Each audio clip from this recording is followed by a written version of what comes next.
राजस्थान विधानसभा के पिछले सत्र का आखिरी दिन याद है।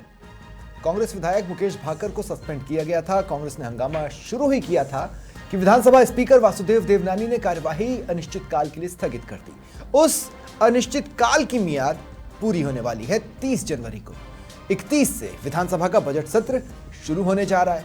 पूरा अंदेशा है कि राज्यपाल बागड़े के पहले अभिभाषण के साथ ही जो उस दिन रुका फिर आगे बढ़ेगा। नमस्कार, वक्त है प्रश्नकाल का। आपके साथ मैं हूं स्वप्निल। इसके लिए राजनीतिक समझ की जरूरत नहीं है कि सत्र हंगामेदार रहने वाला है। जिले संभाग निरस्त हुए, यमुना जल समझौता जैसे कई मुद्दे तो विपक्ष के पास तर्कश में सजा कर रखे हुए हैं। दूसरी तरफ प्रदेश सरकार का फ्लोर मैनेजमेंट, जो पिछले सत्र में जैसा था इस सत्र में उसे दुरुस्त करने की चुनौती है। न केवल दुरुस्त बल्कि धारदार बनाने की भी। अभी तो सियासी लिहाज से 31 जनवरी बहुत दूर है, तब तक तो सबके असलहे बढ़ेंगे ही, पर सत्र किस तरह से अपने आप को इतिहास के पन्नों में दर्ज कराता है, आज उसी पर चर्चा करेंगे। मेरे साथ जो गेस्ट जुड़ रहे हैं आपको इंट्रोड्यूस करवा देता हूं। बीजेपी प्रवक्ता नरेंद्र कटारा मेरे साथ हैं और कांग्रेस प्रवक्ता प्रियदर्शी भटनागर जी मेरे साथ जुड़ रहे हैं। आप दोनों का स्वागत है समाचार प्लस पर। देखिए, सत्र की शुरुआत होगी तो सबसे पहले अभिभाषण होगा और अभिभाषण में सबसे पहले राज्यपाल बोलेंगे और इस दौरान विपक्ष बोल रहा होगा। कम से कम एक शब्द पहले राज्यपाल बोलेंगे, फिर पहला शब्द शायद विपक्ष के मुंह से ही निकलेगा। इसलिए प्रियदर्शी जी आपसे शुरुआत करता हूं। अभिभाषण प्रदेश सुन पाएगा, नहीं सुन पाएगा? देखिए, ये सारी चीजों के लिए तो आज बोला जाना उचित नहीं रहेगा, लेकिन जिस तरीके की भूमिका भारतीय जनता पार्टी तैयार कर रही है उससे ये खुद ही बजट सत्र को लेकर एक विरोधाभास की स्थिति पैदा कर रही है। क्योंकि आज देखिए, सबसे पहली बात यह है कि भारतीय जनता पार्टी ने और सरकार ने, बीजेपी से तो हमें मतलब नहीं, संदर्भ में हम सरकार ने 2 जनवरी को विधायकों से, जो भी पार्टी के बीजेपी विधायक हैं, उनको बुलाकर बजट सत्र को लेकर उनसे राय ली गई है। लेकिन विपक्ष के तौर पर कांग्रेस पार्टी के से जुड़े हुए जो एमएलए हैं उनको ना तो आमंत्रण दिया गया, ना ही उनसे राय ली गई। तो पहले ही सरकार को उन्होंने 2 फाड़ कर ही दिया है। उन्होंने पहले ही सदन के अंदर जो भूमिका है उसको रच दिया है। अब दूसरी बात आती है, सदन का क्या माहौल रहने वाला है। देखिए, बात सदन की नहीं है। कांग्रेस पार्टी 12 महीनों से सड़कों पर है इस बात के लिए कि जिस कमिटमेंट को लेकर भारतीय जनता पार्टी को चुना था जनता ने, उस कमिटमेंट को भारतीय जनता पार्टी ने नहीं निभाया है। आज आप देख लीजिए, सबसे पहली चीज तो जिस को आपने भी बताया कि जो जिले इन्होंने 9 खत्म करें, 3 संभाग खत्म करें, क्या वो जिले खत्म करना उचित है? उनके बहुत सारे कारण हैं, बहुत सारे कारण थे। इन्होंने उससे एक तरफ तो हम पे आरोप लगाते हैं कि ये राजनीतिक स्टंट था। तो मैं इनसे पूछना चाहता हूं, क्या ये राजनीतिक स्टंट नहीं है कि इन्होंने जो भरतपुर से मात्र 46 किलोमीटर दूर डीग है उसको तो जिला बना दिया, जो अनूपगढ़ 122 किलोमीटर है उसको जिला नहीं बनाया? तो ये पक्षपातपूर्ण जो व्यवहार इन्होंने जनता के साथ किया, वो एक टारगेट रहेगा। प्रियदर्शी भाई, मैं एक तो ये जो आपने विरोधाभास कहा, मैं उसको समझना चाहता हूं। हाँ। दूसरा मैं ये एक पॉइंट ऑफ व्यू दे रहा हूं। आपने कहा कि विपक्ष 12 महीनों से सड़कों पर है। नहीं, ऐसा नहीं है। विपक्ष 12 महीनों से सड़कों पर नहीं है। आप एक as a matter of fact कहना चाहते हो तो कह लें, ये सच्चाई नहीं है कि विपक्ष 12 महीनों से सड़कों पर है। दूसरा ये कि इन्होंने तो नहीं बुलाया, लेकिन बजट के लिए सुझाव देने के 50 रास्ते और हैं। क्या विपक्ष ने उसे भी अपनाने की कोशिश की? देखिए, बिल्कुल, मैं आपकी बात से बिल्कुल सहमत हूं। मैं उसका प्रॉपर जवाब दे दूं। हाँ। सरकार ने आधिकारिक तौर पर जो बैठक करी उसमें कांग्रेस के जो एमएलए हैं उनको दरकिनार किया गया, उनकी राय को महत्वपूर्ण नहीं समझा गया, उनको कोई आमंत्रण नहीं दिया गया। लेकिन सरकार तो रोज किसी ना किसी बहाने जनता को त्रस्त करने पे तुली हुई है। उसके विपरीत कांग्रेस के जो एमएलए हैं वो अपनी मांग तो सार्वजनिक पटल पर रख ही रहे हैं। सरकार को पता है कि कांग्रेस की कौन कौन सी जायज मांगे, हम जो मांग दोहरा रहे हैं, तो कोई विशेष बात तो नहीं, यही हमारी राय है। हाँ, नहीं, ठीक है। मैं आचरण पर भी बात करूंगा जब नेक्स्ट टाइम आपके पास आऊंगा, लेकिन उससे पहले कटारा जी आपके पास मैं आ रहा हूं। कटारा जी, विपक्ष कह रहा है कि पार्शियलिटी कर ली। भाई, हमारे सुझाव क्यों जरूरी नहीं है? अच्छा, वाजिब सवाल है, क्यों जरूरी नहीं है? या आने वाले दिनों में क्या किसी दिन सोचा है कांग्रेस के विधायकों को बुलाकर उनके भी सुझाव लेने का? जी, स्वप्निल जी, आपके समाचार प्लस पर बिल्कुल विधानसभा सत्र से जुड़ा हुआ महत्वपूर्ण प्रश्नकाल और आपके यहाँ कितनी शांति से वार्ता हो रही है। प्रश्नकाल वहां भी होता है, और अगर उस प्रश्नकाल का सदुपयोग किया जाए, और विपक्ष के लिए मौका है कि इतने सारे सवाल इनके मन में हैं, बीजेपी को लेके और भारतीय जनता पार्टी भजनलाल सरकार को लेके इनके मन में, इनके हृदय में इतने सारे सवाल हैं कि बहुत कुछ इनको पूछना है, जो इस सड़कों पे पूछना चाह रहे हैं। और इनको विधायिका ये अधिकार देती है कि वह शांति से एक एक सवाल को पूछे। हमने जो काम किया है उसको लेकर बैठ जाए, और इनको लगता है ये गलत किया है उसको लेकर बैठ जाए। और भारतीय जनता पार्टी के हमने संकल्प पत्र के 50% से अधिक वादे पूरे कर दिए हैं। हमने 1 लाख नौकरियों के लिए कहा था, लगभग 1 लाख नौकरियां दे दी हैं। तो ऐसा सुनहरा अवसर हम विपक्ष को दिया है कि जनता की बात और इनके मन में जो बात है और सरकार से जो पूछना चाहते हैं, ये शांतिपूर्वक सरकार तैयार है इनके एक एक सवाल का जवाब देगी। इसलिए इनको ये सवाल आराम से विधानसभा पूछना चाहिए, सत्र बड़ा ढंग से चलना। मैं जवाब पे आ रहा हूं, क्योंकि मेरे लिए सवाल से ज्यादा अहम होता है जवाब। मैं 2 बातें कह रहा हूं। पहला तो आपके पास फ्लोर मैनेजमेंट में अपने आप को इस बार ठीक ठाक साबित करने का मौका है, वो आप भाकर का सस्पेंशन हटवाकर भी दिखा सकते हैं कि चलिए हम फ्रेंडली होना चाहते हैं। अब आप ऐसा करते हैं या नहीं मुझे नहीं पता, या वासुदेव देवनानी खुद से ऐसा करते हैं तो ये वो उनका बड़ा दिल होगा। आप क्योंकि फ्लोर मैनेजमेंट आपके हवाले रहता है, चीज़ों को आपको मैनेज करना है, आप बड़ा दिल दिखाते हैं कि नहीं। सवाल ये है, सवाल ये भी है कि जिन जवाबों की आप बात कर रहे हैं उन जवाबों पर तो पिछले सत्र में ही नाराजगी आ चुकी थी ना, कि भाई हमें पूरे जवाब ढंग से दिए ही नहीं जा रहे हैं। और ये ऐसा नहीं, विधानसभा स्पीकर भी डांट चुके हैं। तो उस प्रश्नकाल का क्या, जिसमें कोई प्रश्न तो पूछे लेकिन उसको अधपके या अधकचरे से जवाब मिले। स्वप्निल जी, आपने जो शुरुआत की और आपका जो सवाल था कि एक शब्द विधानसभा उसका राज्यपाल महोदय का होगा और अब अगला शब्द विपक्ष का होगा। मुझे लगता है कि हाँ, सत्ता पक्ष की जिम्मेदारी है विधानसभा सत्र अच्छे से चले, लेकिन विक्टिम कार्ड खेलने वाली कांग्रेस, संविधान की दुहाई देने वाली कांग्रेस, उसको समझना होगा कि वो अब विपक्ष में है और विपक्ष में भी संविधान की पालना की जाती है। और जवाब का क्या? नेता प्रतिपक्ष का पद भी संविधान ने दिया है। ठीक है। तो इनको एक वहां विधानसभा अध्यक्ष का मान सम्मान, ठीक है, वहां के कानून प्रक्रिया, जवाब का क्या कहें तो उसका ध्यान रखेंगे। जवाब का क्या? आपके अधिकारी पूरी तरह से जवाब तैयार कर दे नहीं रहे। आप देखिए, तैयारी के लिए विधानसभा अध्यक्ष ने बाकायदा बैठक ली है और चेताया है कि अगर और कुछ अच्छा कर सकते हैं, मुझे चाहिए कि इस सदन का कोई भी मेंबर जो पूछे, जो सवाल उठाए, उसकी संतुष्टि के लिए हर प्रयास किया जाए, नहीं तो किसी अधिकारी को नहीं बख्शा जाएगा। आप देख दीजिए विपक्ष के सवालों के लिए पक्ष कितना तैयार है कि वासुदेव देवनानी ने कहा है कि मुझे सबके सवाल चाहिए, हम सत्र को अच्छे से चलाना चाहते हैं, हम चाहते हैं। लेकिन बजट के लिए अभी तक, लेकिन पार्शियलिटी यही है कि विपक्ष के विधायकों से अभी तक आप लोगों ने बजट के सुझाव नहीं लिए। भाई इससे मुझे कोई नाराजगी नहीं है, लेकिन विपक्ष को नाराजगी है। हालांकि कंस्ट्रक्टिव कोई सुझाव आते या नहीं आते कहना मुश्किल है। मैं आपको एक निवेदन कर दूं, यशस्वी मुख्यमंत्री भजनलाल शर्मा जी के द्वार हमेशा खुले हुए हैं और ये जनता के प्रतिनिधि हैं और इस समय वो प्रदेश के मुखिया हैं, वो सरकार के मुखिया हैं। वहां किसी भी विधायक को कोई अपॉइंटमेंट लेना नहीं पड़ता, कोई समय लेना नहीं पड़ता। तो फिर विधायकों की मीटिंग क्यों बुलाई थी? फिर विधायकों की मीटिंग क्यों बुलाई थी? नहीं, फिर विधायकों की मीटिंग क्यों बुलाई थी कि भाई आओ और बजट पे सुझाव दो? विधायकों की भाई वो मुखिया तो विपक्ष के भी हैं, तो विपक्ष को भी बुलाते, उनके भी सुझाव लेते। विपक्ष के लोगों को नहीं बुलाया या बुलाया, ये गर्त में है। ना तो मेरे पास वो पत्र है कि किस किस को बुलाया, ना मुझे लगता है प्रवक्ता जी के पास कोई पत्र है कि किस किस को बुलाया। लेकिन फिर भी मैं स्वागत करता हूं, अगर कांग्रेस के एमएलए आना चाहते हैं तो और कुछ बताना चाहते हैं जनता के हित में, तो मुख्यमंत्री ये सारी सुनने को तैयार है। ये सारी दोस्ती जो स्टूडियो में दिखाई देती है वो विधानसभा में एंटर होते ही खत्म हो जाती है। श्याम सुंदर शर्मा जी मेरे साथ जुड़ चुके हैं, बहुत बहुत स्वागत है श्याम जी आपका भी, राजनीतिक विश्लेषक हैं। श्याम जी, मैं आपसे ये बोलना चाहता हूँ, पिछले सत्र ने देख लिया जिस तरह के इतिहास बनने थे, अगर कोई कसर बाकी रह गई थी तो वो गाली गलौज से भी पूरी हो चुकी थी। और दूसरा, किसका कितना फोकस था, कौन कितना अटेंटिव था, वो भी हमने देख लिया। लोगों को 2-2 दिन तक पता ही नहीं चला कि क्या हुआ है हमारे सामने। तो इस बार कोई नया इतिहास लिखा जाए विधानसभा में, इसकी उम्मीद मुझे कम ही है। आप क्या कहेंगे? ओपनिंग कमेंट आपका। देखिए स्वप्निल जी, सबसे पहली बात तो चुनौती सरकार के सामने ये है कि जो भाकर का निलंबन कर रखा है वो किस तरह से तरीके से निमट जाए। क्योंकि विपक्ष कहेगा कि आपने तो 6 महीने के लिए निलंबित किया, उसका क्या कारण है, विधानसभा अध्यक्ष की नीति किस प्रकार की रही वो भी आपने देखी। तो चुनौती सबसे बड़ी पहले ये होगी।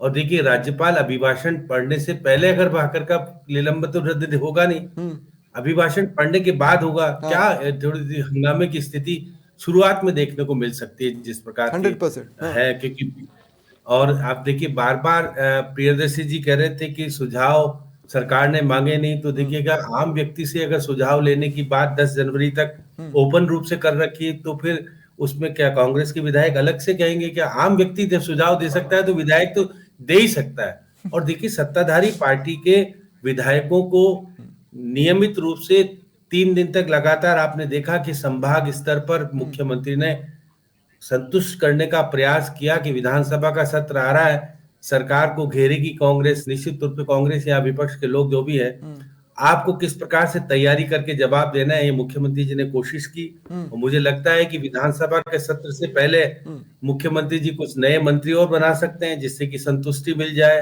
अच्छा। विधानसभा को उपाध्यक्ष मिल सकता है जिस प्रकार की नहीं, बातें सामने आ रही हैं। 2 मिनट, ये आप एक बहुत बड़ी बात कह रहे हैं। आप ये कह रहे हैं कि या तो फेरबदल या विस्तार हो सकता है 31 जनवरी से पहले।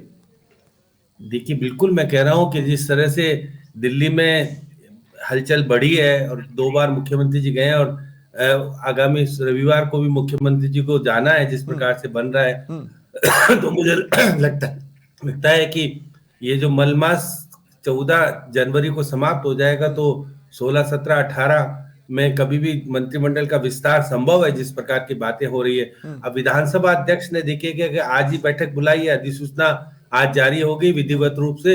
विधानसभा का सत्र 31 जनवरी से शुरू होगा और देखिए 31 जनवरी को राज्यपाल का अभिभाषण होगा और निश्चित रूप से 6 तारीख को मुख्यमंत्री जी उस पर जवाब देंगे। उस बीच में प्रतिपक्ष को बोलने का मौका मिलेगा, जिस प्रकार के प्रियदर्शी जी बार बार कह रहे हैं। पहली बात तो ये कि भाकर के मामले को लेकर के प्रियदर्शी जी आपके भी पार्टी का रुख क्या है, क्योंकि वो देखिएगा जिस प्रकार का बात हुई, क्या जब विधायक दल की थी बैठक, देखिए अलग अलग दल करेंगे अपने आप से, और विधानसभा अध्यक्ष विधानसभा शुरू होने से पहले सर्वदलीय बैठक बुलाते हैं, बुलाएंगे, उसमें तय होगा कि भाई हम आपका विधायक का जो निलंबन है उसको रद्द खत्म करा देंगे, लेकिन राज्यपाल का अभिभाषण तरीके से हो जाए। तो निश्चित रूप से पहले खेप में तो देखिएगा, मैं मान के चलता हूं कि 6 तारीख तक विधानसभा का सत्र, राज्यपाल अभिभाषण और उसके बाद जवाब, उसके बाद देखिएगा कि फिर लंबी छुट्टी होगी और फिर विधानसभा में बजट पेश किया जाएगा। इस तरह की प्रक्रिया। और अच्छा, एक चीज और है, मैं इस पे प्रियदर्शी जी से एक सवाल लेना चाहता हूं कि पिछली बार हमने देखा कि लोकसभा की कार्रवाई के पीछे पीछे ही राजस्थान की विधानसभा की कार्रवाई शुरू हुई थी, तो लोकसभा में राहुल ने कहा कि माइक बंद हो गया, तो यहाँ टीकाराम जूली ने कह दिया माइक बंद हो गया। हाँ, अगर हम देखें इस बार लोकसभा सत्र से अगर मैं देखूं कि क्या रणनीति लेकर चलने वाले हैं, तो पहले तो 4-5 दिन चलने नहीं देंगे, प्रश्नकाल जैसी कोई चीज होगी नहीं, और उसके बाद ही शायद मोमेंटम बने जब उनके इश्यूज पर सरकार आ जाए। तो प्रियदर्शी जी, मैं आपसे भी पूछना चाह रहा हूं, कोई नई रणनीति जो लोकतंत्र समावेशी, संविधान समावेशी है, उस पर जाएंगे, या जो आजकल नया फॉर्मूला पकड़ा हुआ है विपक्ष ने उस पर जाएंगे? देखिए, विपक्ष की संरचना का तात्पर्य यही है कि विपक्ष का उत्तरदायित्व होता है कि जो सरकार के काम है, जो उनको लगता है जो जनता के हितकारी नहीं है, वो उसकी आलोचना करें, ताकि उस आलोचना के आधार के ऊपर सरकार को सुधार की जो आवश्यकता है या सुधार की और उनका ध्यान आकर्षित हो। तो ये तो हमारा दायित्व है, हम इस दायित्व को पूरी तरह निभाएंगे। हमारे इस बार ना मेरा एक छोटा सा रिक्वेस्ट है, अपने लीडर से प्लीज कहिएगा कि बिना गाली के अपना दायित्व निभाएं, अच्छा मैसेज नहीं जाता स्क्रीन पर। देखिए जब ऐसी स्थिति हो, उसके साथ साथ में देखिए कोई भी काम होता है तो वो 2 तरफा होता है। एक तरफा कोई काम, मेरे हिसाब से प्राकृतिक न्याय का सिद्धांत भी है कि समान अवसर होने चाहिए, लेकिन जब गाली सभापति जैसा संवैधानिक पद, नहीं मैं थोड़ा क्लियर कर दूं, सभापति जैसा संवैधानिक पद अगर एक तरफा कार्रवाई करने लगे, एक पक्ष को पूरा अवसर देवे, एक पक्ष को सुने और पूरा बोलने का मौका देवे, और दूसरे पक्ष को जायज बात कहने से रोका जाए, एक शब्द बोलने पे बार बार उसको टोका जाए, बार बार उसको आईना दिखाया जाए, धिक्कारा जाए, तो ऐसी स्थिति के अंदर तो माहौल इस तरीके से का नहीं, भारतीय पर ये जनता सिनेरियो पार्टी नहीं था के जिस द्वारा वक्त गाली निकली, ये प्रेरित सिनेरियो हुए। नहीं होता था ही जिस है वक्त गाली कि निकली उस विवाद वक्त तो नहीं, वो बाहर की गाली का दोस्ती मैं- को गाली वो का मैं सदन के समर्थन- अंदर लेकर आ गए थे। गाली का मैं समर्थन नहीं करता हूँ। नहीं, मैं बता देखिए, रहा हूं कि वो गाली बाहर का की मैं दोस्ती को समर्थन सदन नहीं में करता। लेकर आ गए थे, उस समय ये टोका टोकी वाली बात नहीं चल रही थी, लेकिन सत्र भी ठीक है। मैं बात कर रहा था आचरण की। मैं कह रहा हूं कि क्या विपक्ष का आचरण कंट्रोल रहेगा? जैसे हमने लोकसभा में देखा कि 4-5 दिन, अब आपने पिछली बार पकड़ा था कि अभिभाषण नहीं होना राज्यपाल की बेइज्जती है, और उसके बाद अगले ही दिन उस मुद्दे को बिल्कुल छोड़ है। दिया। अगर कभी राज्यपाल की बेइज्जती हो तो क्या एक ही दिन कांग्रेस मुद्दा पकड़कर छोड़ देगी?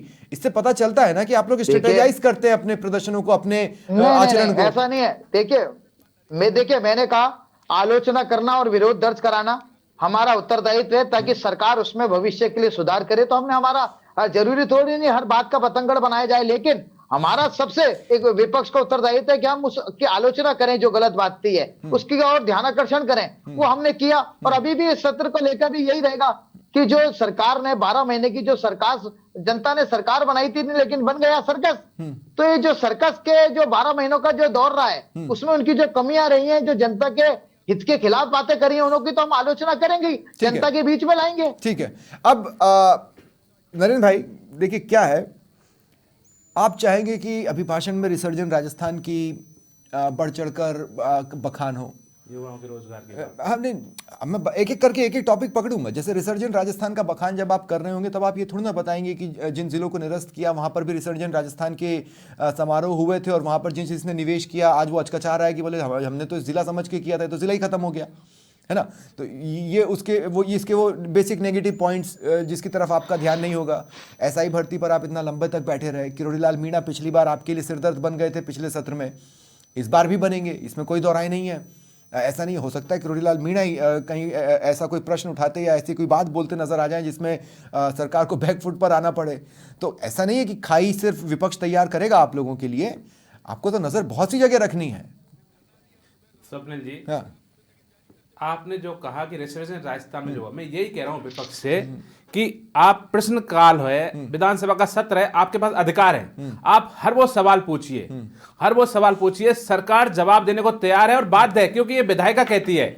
लेकिन कानूनों के थ्रू, कानूनों के अंतर्गत पूछें और शांति बनाए रखें, और संविधान के अनुसार कैसे निलंबन वापस होगा उस प्रक्रिया में जाएं। तो हम तो चाहते हैं कि सत्र बड़ा प्रेम से चले, लेकिन मैं आप इसके साथ एक चीज कहना चाहता हूं कि जिस प्रकार से विपक्ष का रुख है, जिस प्रकार से इनके अध्यक्ष की भाषा है, नेता प्रतिपक्ष की भाषा है, इन्होंने अशोक गहलोत जी से पाठ सीखकर उन्होंने अपनी पार्टी के नेता के लिए निकम्मा और नकारा शब्द का उपयोग किया। वहीं से बढ़ के 2-4 शब्द मैं आपको सुना रहा हूं, आपको लगेगा कि बाकी में नाथी का बाड़ा, काका का राज, गांव में घुसने नहीं देंगे, औकात दिखा देंगे। और टीकाराम जूली जी, इन दोनों नेताओं से, इनके पूर्व मुख्यमंत्री अशोक गहलोत और प्रदेश अध्यक्ष डोटारी सीख के, वो कह रहे हैं बीजेपी वालों की और सरकार की रेल बना देंगे। ऐसे शब्दों का उपयोग एक जनता के बीच में करते हैं और जनता के सामने ऐसे शब्दों का उपयोग करते हैं। तो आप देखिए इनकी मंशा कैसी है, जबकि हमारे किसी नेता ने आज तक किसी भी ऐसे अमर्यादित शब्द का उपयोग नहीं किया है। सरकार को घुटने टिका देंगे, ये तो सतीश पूनिया ने भी कहा है। मैं क्या ऐसा कह रहा नहीं हूं है कि उन्होंने नहीं कहा है। मैं क्या कह रहा हूं कि लगातार ऐसी भाषाओं का उपयोग करना, और बिल्कुल लगातार, फिर भी हम शांति बनाए रखें, क्योंकि हम सरकार में, हमारा दायित्व है कि ये हमसे सवाल ऐसे पूछे जिनसे जनता का लाभ हो, जनता के कल्याण की बातें हो, बजाय ऐसे अहंकारकारी शब्दों का उपयोग करें। एक बात बताइए, आपको कार्रवाई से किसने रोका है? धीरज गुर्जर ने जब बोला प्रशासन को जूते मारूंगा, तो प्रशासन की बेइज्जती मानकर उस पर कार्रवाई करने के लिए आपको किसने रोका? अभी राजेंद्र गुढ़ा ने बिना परमिशन के सभा कर दी और उन्होंने बोला कि साहब के बिल में हाथ डालने वाला 10वीं फेल हो जाता है।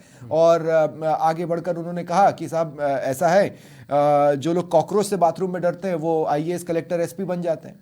तो आपको किसने रोका? और दूसरी बात तो वही है ना, घूम फिर कर वो सवाल तो लाख पूछ ले, जवाब तो आना चाहिए। स्वप्निल जी, अपराध करेगा तो दंड मिलेगा, इसमें कहीं कोई द्वेष नहीं है कि भाई किसको मिलेगा नहीं मिलेगा। लेकिन बात है हो रही आचरण की, विधानसभा सत्र कैसे सफलतापूर्वक चले।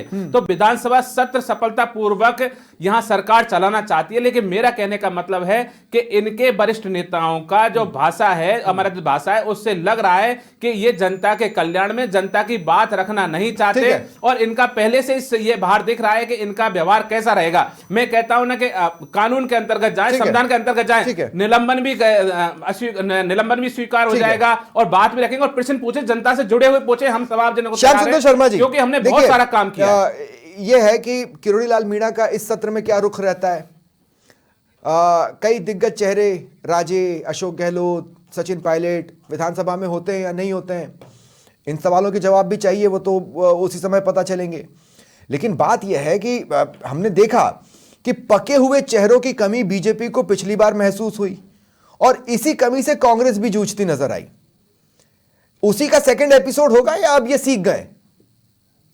देखिए स्वप्निल जी, निश्चित तौर पर जो वरिष्ठ भाजपा के विधायक हैं वो सरकार का बचाव जिस तरीके से करना चाहिए, पता नहीं क्यों नहीं कर पाते। नरेंद्र जी ज्यादा जानते होंगे कि वो उनके दिलों में क्या कसक है। जिस प्रकार से आपने देखा था, अशोक गहलोत के भी करीब 13-14 विधायक होते थे सीनियर, वो एक ही लाइन में बैठा करते, प्रदेश जी वो भी बचाव नहीं करते थे। जिस प्रकार से कि आज की सरकार का बचाव जो करना चाहिए वो नहीं कर पाते हैं। वो अपना अपना मकसद है, क्योंकि उनको विधायक ही बनाया गया, उनको जो मंत्री बनना चाहिए नहीं बन पा रहे हैं। अब वो कितने मंत्री बन पाएंगे वो अलग बात है। जिस प्रकार की बातें आगे सामने निकल के, देखिए विधानसभा अध्यक्ष का रुख किस प्रकार का होगा उस पर भी निर्भर करेगा कि सदन किस प्रकार से चले न चले। देखिए सरकार, अब आप दिल्ली में लोकसभा किस मुद्दों पर चली नहीं चली आपको भी पता है, किस तरह का विवाद बना रहा, तो उसका असर निश्चित रूप से विधानसभा के वातावरण पर देखने को मिलेगा, उसमें दो राय नहीं है। जिस प्रकार से बार बार जो नरेंद्र जी कह रहे थे कि भाई विधायकों को तो पूछने का अधिकार है, वो लोकतंत्र ने दिया, आपने थोड़ा दिया है। वो तो देखिए वो प्रश्न लगाएगा, अगर उसका प्रश्न आएगा तो आपको जवाब देना पड़ेगा। उसमें जो तारांकित प्रश्न अगर होगा तो चर्चा में। अब देखिए जिस प्रकार का पेटेंट बन गया है, देखिए विधानसभा में केवल सप्लीमेंट्री पूछने का अधिकार प्रतिपक्ष के नेता को होता है, बाकी को होता ही नहीं है। और रोज ये परिपाटी प्रियदर्शी जी के विधानसभा के अध्यक्ष सीपी जोशी ने शुरू की और वो अभी बरकरार है। देखिए जिस प्रकार से देखा सीपी जोशी ने जो कुछ करके दिखाया वही तो देवनानी जी कर रहे हैं। तो ये प्रियदर्शी जी बार बार कह रहे हैं लोकतंत्र में आपने जो करना सिखाया वही बरकरार है, उसमें तो नहीं कोई माने या ना माने, लेकिन ये जो आपस का कंपटीशन है ना, जो ऐसा मुझे लगा विधानसभा में कि डोटासरा और जूली कौन ज्यादा बेहतर परफॉर्म करेगा, ये वाला जो कंपटीशन है ना वो बड़ा इंटरेस्टिंग था मेरे लिए। देखिएगा कि अब उनको अंदर मन में कसक डोटासरा जी को रहती कि मैं तो इतनी बार विधायक बनने के बाद विधानसभा में जो अधिकार प्रतिपक्ष के नेता को होता है वो पार्टी के नेता को नहीं होता। पार्टी का नेता साधारण विधायक के रूप में बोल सकता है। प्रतिपक्ष का नेता का अधिकार निश्चित रूप से मुख्यमंत्री के बराबर होता है। उसको बोलने का अधिकार कभी भी हो सकता है, विधानसभा का अध्यक्ष को रोक नहीं सकता।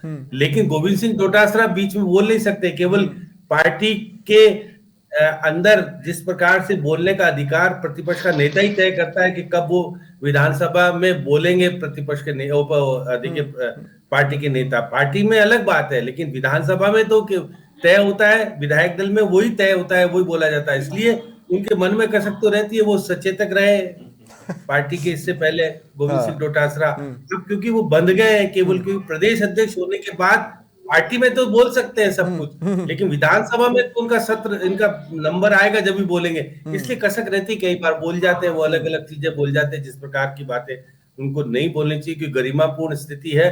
और निश्चित रूप से जो आप कह रहे हैं मुद्दे बहुत सारे हैं, उन मुद्दों पर बहुत सारे देखिए कानूनी पेचीदगियों में फंस गए। SIT देखिए SI भर्ती का मामला नई चर्चा में आएगा क्योंकि कोर्ट में विचाराधीन है। नए जिलों का मामला कोर्ट में विचाराधीन है। ये मामले आएंगे तो उस पर चर्चा नहीं हो सकती संवैधानिक रूप से। अगर न्यायालय में कोई चीज विचाराधीन है तो सरकार तो बचत में आ गई। सरकार कोशिश करे कि भाई विचाराधीन है इसलिए हम कुछ नहीं कर सकते। तो इसी तरीके प्रियदर्शी जी आपको मुद्दे ढूंढने पड़ेंगे, क्योंकि मुद्दे जो थे वो तो ले गई, अब कोर्ट ले गया, कोर्ट के अंदर चला गया मामला, तो विधानसभा में चर्चा नहीं हो सकती। तो इसलिए बहुत सारी रणनीति के तहत जो कुछ न्यायिक प्रक्रिया में उलझ जाता है मामला, तो विधानसभा में वो नहीं आ पाता ढंग से। नहीं, लेकिन अभी तो 31 जनवरी में बहुत दूरी है और सियासत खुद ही नए मुद्दे पैदा कर लेती है। कटारा जी हाथ उठा रहे हैं, चलिए मैं आपको दे रहा हूं, उसके बाद मैं टाइम दे रहा हूं, फिर प्रियदर्शी जी को भी 15 सेकंड दूंगा, फिर डिबेट खत्म करूंगा। क्या बोल रहे हैं कटारा जी आप?